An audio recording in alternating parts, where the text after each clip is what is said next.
నమస్తే, నేను అంకిత. ఆర్థిక శాఖ మంత్రి నిర్మలా సీతారామన్ ఈ బడ్జెట్లో ఏపీకి 15,000 కోట్లు ప్రకటించింది. అయితే కేంద్రం ప్రవేశపెట్టిన బడ్జెట్ ఏపీకి పాజిటివ్గా మారనుందా, నెగిటివ్గా మారనుందా, అసలు ఈ బడ్జెట్ని ఎలా తీసుకోవచ్చు అన్న విషయంపై నాతో పాటు డిస్కస్ చేయడానికి సీనియర్ జర్నలిస్ట్ డివిఎస్ సార్ ఉన్నారు. ఆయన అడిగి మరిన్ని విషయాలు తెలుసుకుందాం. నమస్తే సార్. నమస్తే అమ్మా. సార్, ఇక్కడ చూస్తే ఆర్థిక మంత్రి సీతారామన్ ఇప్పుడు బడ్జెట్ని ప్రవేశపెట్టారు. అయితే ఈ బడ్జెట్ ఏపీకి ఎలా మారబోతుంది? నెగిటివ్గా అంటారా, పాజిటివ్గా అంటారా? వైసీపీ నేతలు అయితే దీని మీద నెగిటివ్ కామెంట్స్ అయితే చేస్తున్నారు. సో మనం దీన్ని ఎలా తీసుకోవచ్చు అంటారు? ఐసీయూలో ఉన్న పేషెంట్కి ఆక్సిజన్ ఇస్తే బెడ్ రిడెన్ పేషెంట్కి ఇవాళ ఆక్సిజన్ ఇచ్చినట్లుగా ఆంధ్రప్రదేశ్కి ఇవాళ ఈ బడ్జెట్లో ఇచ్చినటువంటి నిధులు ఏంటి? ఆక్సిజన్ లాంటివి. మనం చూసాం, రాష్ట్ర విభజన చేసిన నష్టం 16,000 కోట్ల లోటులో రాజధాని లేకుండా ఆంధ్రప్రదేశ్ని వేరు చేశారు. అలాంటి పరిస్థితుల్లో చంద్రబాబు ముఖ్యమంత్రిగా 2014-19 మధ్య ఏపీని గాడిలో పెట్టడానికి ప్రయత్నం చేశారు. అప్పుడు మోడీ 1.0. అప్పుడు కూడా వాళ్ళిద్దరి జోడీ ద్వారా కొంతమేరకు ఆంధ్రప్రదేశ్ ఒడ్డున పడింది. ఏది? ఒక 11 అత్యున్నత విద్యా సంస్థలు నెలకొల్పడం, నెక్స్ట్ పోలవరం 72% పూర్తి చేయడం, ఈ విధంగా అటు వెనుకబడిన జిల్లాల అభివృద్ధికి కొంతమేర నిధులు ఇవ్వడం, విభజన చట్టంలో అంశాలు కొంతలో కొంత అక్కడ అమలయ్యాయి. కానీ విభజన చేసిన నష్టం కన్నా జగన్ చేసిన నష్టం 10 ఎందుకంటే జగన్ 5 ఏళ్ల పాలనలో ఆంధ్రప్రదేశ్ 10 లక్షల కోట్ల అప్పుల్లో కూరుకుపోయింది. ఆంధ్రప్రదేశ్ బ్రాండ్ ఇమేజ్ దెబ్బతింది. పరిశ్రమలన్నీ ఏపీ వదిలి ఇతర రాష్ట్రాలకు పారిపోయారు. నిరుద్యోగం పెరిగిపోయింది. అశాంతి ప్రబలింది. ఫలితంగా 151 సీట్లలో ఉన్న జగన్ 11 సీట్లకి పడిపోయాడు. ప్రజల్లో తిరుగుబాటు వచ్చింది. ప్రజలు ఏం చేశారు? అటు కేంద్రంలో ఇటు రాష్ట్రంలో కూటమి ప్రభుత్వాలని ఏర్పాటు చేసుకున్నారు.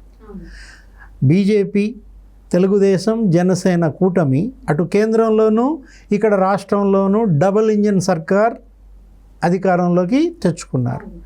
ఇప్పుడు ప్రజలకు ఏవైతే హామీలు ఇచ్చారో ప్రధాని మోడీ, అమిత్ షా, రాజ్నాథ్ సింగ్ వీళ్ళందరూ కూడా ఆ హామీల అమలే ఈ తొలి బడ్జెట్లో అమరావతికి 15,000 కోట్లు.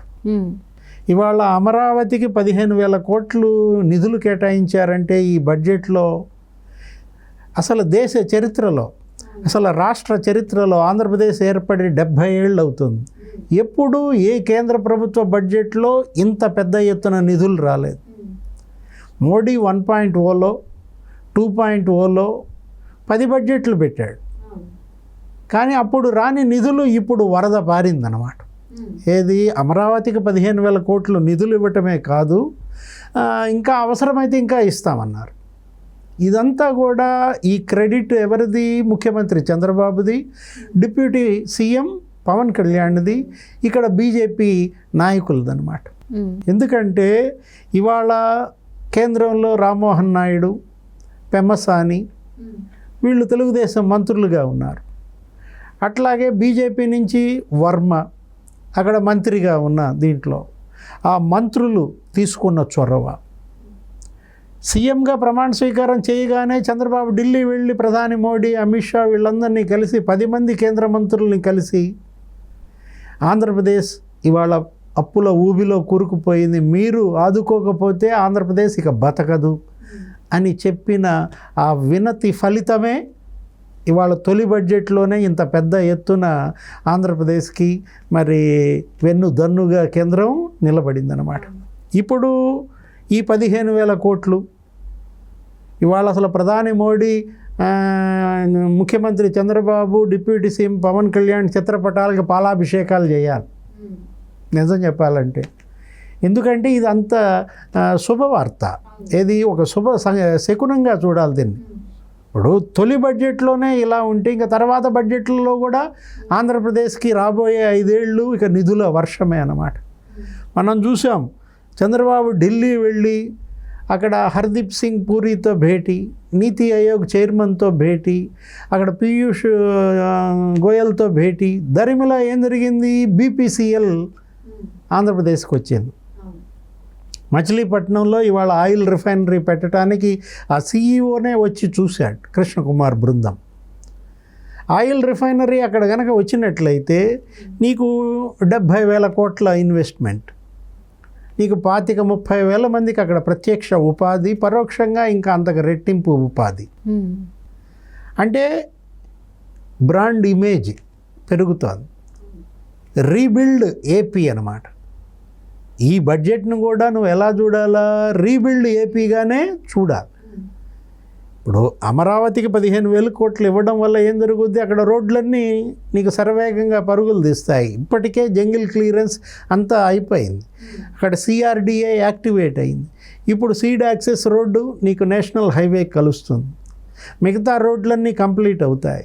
జగన్మోహన్ రెడ్డి మధ్యలో వదిలేసిన భవనాలు అవన్నీ కంప్లీట్ చేస్తారు. కొత్త ప్రాజెక్టులు వస్తాయి. జగన్ తరిమేసినటువంటి 136 సంస్థలు, ఏది కేంద్ర ప్రభుత్వ రంగ సంస్థలు, రాష్ట్ర ప్రభుత్వ సంస్థలు, నాబార్డ్, ఆ తర్వాత ఆర్బీఐ, ఎస్బీఐ, ఇవన్నీ కూడా మళ్ళా అమరావతికి వచ్చే అవకాశం ఉంది. వస్తున్నాయి. ఏంటి, అక్కడ భూములు వాళ్ళకి కేటాయించిన భూములు అన్నీ వచ్చి చూసుకుంటున్నారు. ఇప్పటికే 45 సంస్థలు అక్కడికి వచ్చాయి 136లో.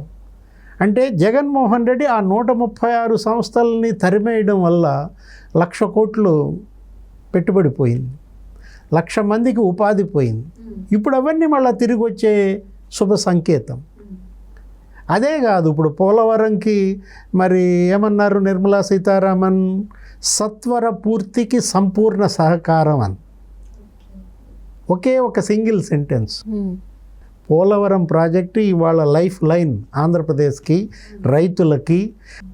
షర్మిల ఏమంటుంది, పోలవరం ఎప్పుడు పూర్తవుద్దో చెప్పలేదు అంటది. ఫలానా సంవత్సరానికి పూర్తి అవుద్దని చెప్పలేదంటది. మీ అన్న చెప్పాడుగా, జగన్మోహన్ రెడ్డి, అనిల్ కుమార్ ఏమని చెప్పారు, 2020 కంప్లీట్ అవుద్దన్నారు, 2021 అన్నారు, 2022, ఇట్లా డెడ్ లైన్లు మార్చుకుంటూ వచ్చి చివరకు గోదాట్లో గెలిపేశారు. పోలవరం ప్రాజెక్ట్ ఇవాళ డయాఫ్రమ్ వాళ్ళు దెబ్బతింది, గైడ్ బండ్ కుంగింది. అసలు ఎంత నాశనమైందో అంతుపట్టని పరిస్థితి. అంతర్జాతీయ నిపుణుల బృందం మొన్నొచ్చి చూసింది. వాళ్ళు ఏదో చెబుతారు, వాళ్ళ నివేదిక ఇస్తారు. ఇప్పుడు అసలు ముందు ఎక్కడ ఆగింది, ఎంత దెబ్బతింది తెలిస్తే తర్వాత నిర్మాణం ఏదైనా ఈ 5 ఏళ్లలో పూర్తి చేయడం ఖాయం. మళ్ళా ప్రధాని మోడీయే దాన్ని ఓపెన్ చేయడం ఖాయం. పోలవరం ప్రాజెక్టే కాదు, ఇవాళ ఇండస్ట్రియల్ కారిడార్లు ఏంటి, వైజాగ్ చెన్నై ఇండస్ట్రియల్ కారిడార్లో నీకు కొప్పర్తి నోడ్ డెవలప్ చేస్తామన్నారు. విద్యుత్, వాటర్, నిధులు, హైవే, రోడ్లు అన్నీ కేంద్రమే డెవలప్ చేస్తానంది ఇండస్ట్రియల్ కారిడార్. అదే కాదు, హైదరాబాద్ బెంగళూరు ఇండస్ట్రియల్ కారిడార్, దానిలో కూడా ఓర్వకల్ డెవలప్ చేస్తామన్నది. ఓర్వకల్ నోడ్ డెవలప్ అయితే ఆ మొత్తం అంత పరిశ్రమలు వచ్చేస్తాయి. ఇటు 2 తెలుగు రాష్ట్రాలకి అది ఉపయోగం. తెలంగాణ, ఆంధ్రప్రదేశ్ రెండిటికీ కూడా ఉపయోగపడే ఇండస్ట్రియల్ కారిడార్. అటు కొప్పర్తి, ఇటు ఓర్వకల్ డెవలప్ చేయటం వల్ల కంపెనీలు వస్తే, పరిశ్రమలు వస్తే, పెట్టుబడుల గమ్యస్థానంగా ఆంధ్రప్రదేశ్ మారితే నీకు లక్షలాది ఉద్యోగాలు వస్తాయి. యువత ఇవాళ అన్ఎంప్లాయ్మెంట్ నీకు పూర్తిగా అదృశ్యమైపోతుంది. సార్, ఇక్కడ చూస్తే 15,000 కోట్ల బడ్జెట్ రావడం అనేది ఇట్స్ నాట్ అన్ ఈజీ.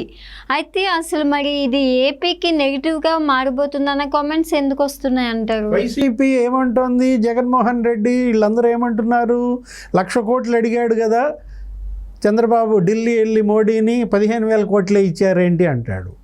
15,000 కోట్లు ఇచ్చింది కేవలం అమరావతికి, ఇంకా ఎంతైనా అమరావతికి ఇస్తామంది నిర్మల. ఇప్పుడు పోలవరంకి ఇచ్చేది, ఇండస్ట్రియల్ కారిడార్లకు ఇచ్చేది, వెనకబడిన జిల్లాల అభివృద్ధికి ఇచ్చేది, ఇవన్నీ కలుపుకుంటే ఇంకెంత ప్యాకేజ్ అవుతుందో మనకు తర్వాత తెలుస్తుంది. దీనికే వీళ్ళు కోడిగుడ్డు మీద ఈకలు బీకితే అది గ్రాంట్ కాదు, అప్పు అంటారు. గ్రాంటో అప్పో అది కేంద్రం చూసుకుంటుంది, రాష్ట్ర ప్రభుత్వం చూసుకుంటుంది. ఏంటి, ఒకవేళ అది కనుక అప్పు అయితే కేంద్ర ప్రభుత్వ ఏజెన్సీల ద్వారా అప్పుగా ఇప్పిస్తే దాని వడ్డీ భారం మొత్తం కేంద్రం భరిస్తుంది. ఇవాళ కావాల్సింది ఏంటి? ఆంధ్రప్రదేశ్ చావు బతుకుల్లో ఉంది. దీనికి కావాల్సింది ఐసీయూలో ఉంది. దీనికి కావాల్సింది ఆక్సిజన్. ఎమర్జెన్సీగా ఇవాళ ఆక్సిజన్ పెట్టకపోతే ఇది చచ్చిపోతుందన్నమాట.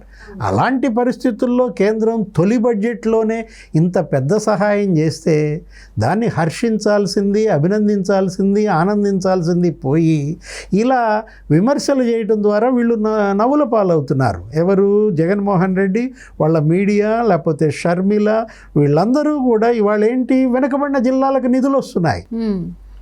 ఏది? వాళ్ళు స్పష్టంగా నిర్మలా సీతారామన్ చెప్పింది, రాయలసీమ జిల్లాలు, ఉత్తరాంధ్ర జిల్లాలతో పాటు ప్రకాశం జిల్లాకు కూడా నిధులు ఇస్తామంది. ఇంతకుముందు లేదు అది. ఏది? ప్రకాశం జిల్లాకి నిధులు. మొన్న పార్లమెంటరీ పార్టీ భేటీలో ఎంపీలతో చంద్రబాబు సమావేశంలో ఏం చెప్పాడు? వెనుకబడిన జిల్లాలతో పాటు ప్రకాశం జిల్లాకు కూడా నిధులు దండి అన్నాడు. 3 రోజుల క్రితం ఎంపీలతో చంద్రబాబు ప్రకాశం జిల్లాకి నిధులు తెమ్మనడం ఏంటి?